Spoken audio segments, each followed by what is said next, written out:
क्या आपने कभी सोचा है कि भारत के कुछ राज्य दूसरों की तुलना में बेहतर प्रदर्शन क्यों करते हैं? वैसे तो इसके बहुत से कारण हैं, लेकिन एक कारण जो मुख्य रूप से देखा जाता है वह है किसी भी स्टेट की बजटरी सिचुएशन कैसी है। एक पैरामीटर जो यह बताता है कि स्टेट के बजट की स्थिति कितनी स्वस्थ या कमजोर है वह है डेट टू जीडीपी रेशियो। उदाहरण के लिए अगर डेट टू जीडीपी रेशियो 50% है और स्टेट जीडीपी 100 रुपए है तो 50 रुपए का कर्ज इस स्टेट पर है। तो अगर स्टेट का जीडीपी 100 रुपए है तो उसे 50 रुपए का कर्ज वापस करना पड़ेगा। तो देखा जा सकता है कि अगर डेट टू जीडीपी रेशियो जितना ज्यादा होगा उतना ही वीक फाइनेंशियल पोजीशन होगा। डेट टू जीडीपी रेशियो का 20% का स्तर किसी भी राज्य के लिए उचित माना गया है। जब डेट टू जीडीपी रेशियो इस सीमा के अंदर रहता है तो इसके फायदे भी होते हैं, जैसे सरकार कोई भी प्रोडक्टिव इन्वेस्टमेंट या वेलफेयर स्कीम बिना कर्ज लिए शुरू कर सकती है। अगर सरकार को कर्ज लेने की नौबत आती भी है तो कर्ज का निपटारा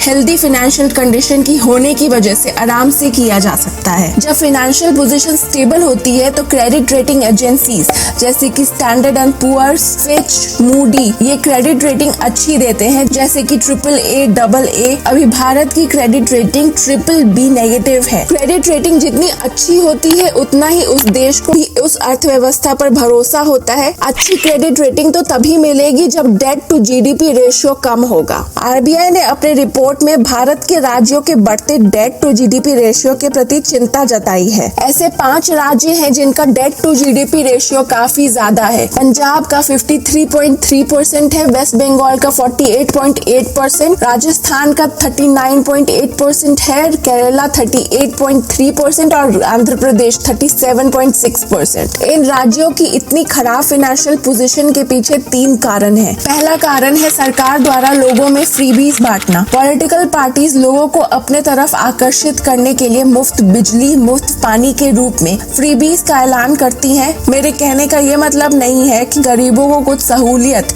नहीं देनी चाहिए, लेकिन इलेक्शन जीतने के लिए फ्रीबीज का ऐलान करना यह गलत है। कोई भी सुविधा देने से पहले उस सुविधा देने में कितना खर्च आएगा और क्या वह खर्च फाइनेंशियली वायबल होगा, इन सब पहलुओं को ध्यान में रखने की जरूरत है। देश में कुछ लोगों को सपोर्ट बेशक चाहिए, लेकिन ये बेनिफिट्स कुछ टाइम लिमिट के साथ आनी चाहिए। जैसे कि किसी गरीब परिवार को गैस पर सब्सिडी मिल रही है तो कुछ समय बाद उस परिवार की इनकम अगर एक स्तर से ऊपर हो गई है तो गैस पर दी गई सब्सिडी को वापस लेने का प्रावधान होना चाहिए। इससे जो असल में जरूरतमंद इंसान है सिर्फ उसी को सपोर्ट मिलेगा। अगर जरूरतमंद लोगों को अच्छे से आइडेंटिफाई करके टारगेट नहीं किया गया तो इसका खामियाजा स्टेट के फाइनेंसेस को भुगतना पड़ता है। इकोनॉमिक्स में एक कॉन्सेप्ट भी आता है रेवेन्यू एक्सपेंडिचर और कैपिटल एक्सपेंडिचर का। अगर सरकार सिर्फ subsidies, salaries, pension, interest payment करने पर खर्च करती है तो उसे रेवेन्यू एक्सपेंडिचर कहते हैं और ये शॉर्ट टर्म के लिए होते हैं। अगर स्टेट फाइनेंसेस का ज्यादा हिस्सा सिर्फ रेवेन्यू एक्सपेंडिचर पर जाता है तो उस स्टेट का लॉन्ग टर्म में विकास करना मुश्किल हो जाता है। कैपिटल एक्सपेंडिचर होता है प्रोडक्टिव एसेट्स में इन्वेस्ट करना, जैसे कि infrastructure, industries, educational institutes, hospitals. अगर इस तरह के इन्वेस्टमेंट्स किए जाते हैं तो स्टेट लॉन्ग टर्म में प्रोग्रेस करता है। फ्रीबीज पर खर्च करके सरकार लोगों को सक्षम नहीं बनाती बल्कि उनको अपने ऊपर निर्भर बनाती है। दूसरा कारण इतना ज्यादा डेट टू जीडीपी रेशियो के पीछे है ओल्ड पेंशन स्कीम को वापस लाना। जिस भी सरकारी कर्मचारी की 2004 से पहले ज्वाइनिंग थी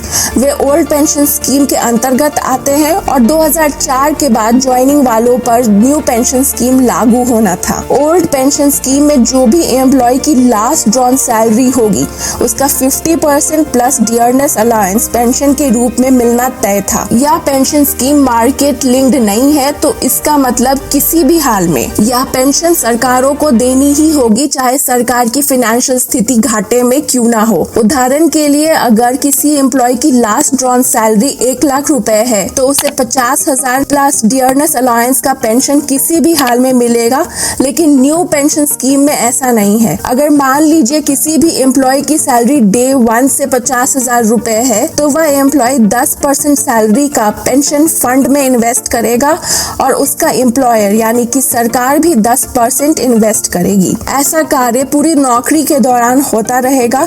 रिटायरमेंट के समय इस फंड में से 60% विड्रॉ किया जा सकता है जो कि टैक्स फ्री होगा और 40% एन्युटीज में इन्वेस्टेड रहेंगे, जिसका इंटरेस्ट एम्प्लॉय को जीवन भर मिलेगा। तो यह स्कीम मार्केट लिंक्ड है। ओल्ड पेंशन स्कीम से न्यू पेंशन स्कीम पर इसलिए शिफ्ट किया गया था क्योंकि सैलरी से ज्यादा राज्यों को पेंशन का बोझ झेलना पड़ रहा था। लेकिन आज की डेट में लोगों की मांग है कि ओल्ड पेंशन स्कीम फिर से लागू किया जाए।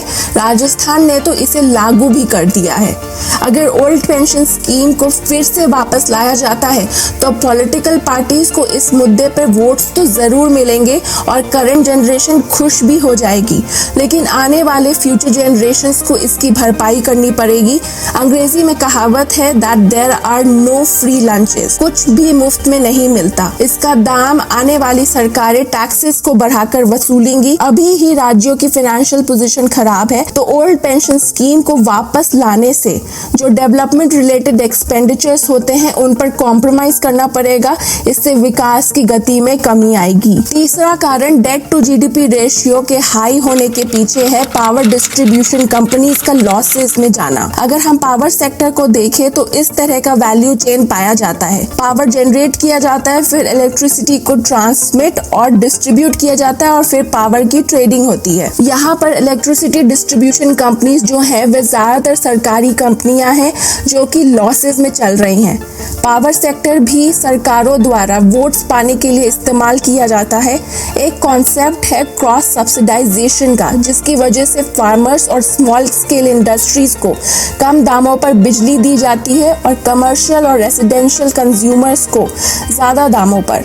लेकिन फार्मर्स एक ऑर्गेनाइज्ड ग्रुप है और नंबर्स में ज्यादा भी हैं, तो इलेक्शन के समय उनके बिजली के बिल को माफ भी कर दिया जाता है, जिससे डिस्ट्रीब्यूशन कंपनीज को ऑपरेट करना फाइनेंशियली फीजिबल नहीं होता। पावर डिस्ट्रीब्यूशन कंपनीज के पास अच्छी इक्विपमेंट्स ना होने की वजह से बहुत सारा ट्रांसमिशन और डिस्ट्रीब्यूशन लॉस भी होता है। 2015 में उज्जवल डिस्कॉम अश्योरेंस योजना लाया गया था। जो डिस्ट्रीब्यूशन कंपनीज का डेट था वो स्टेट्स को लेना था ताकि डिस्कॉम्स को ऑपरेशनली एफिशिएंट वे में चलाया जा सके। साथ साथ कोविड-19 रशिया यूक्रेन युद्ध के प्रभाव भी भारतीय अर्थव्यवस्था पर पड़े हैं, जिससे राज्यों की भी आर्थिक स्थिति बिगड़ी है।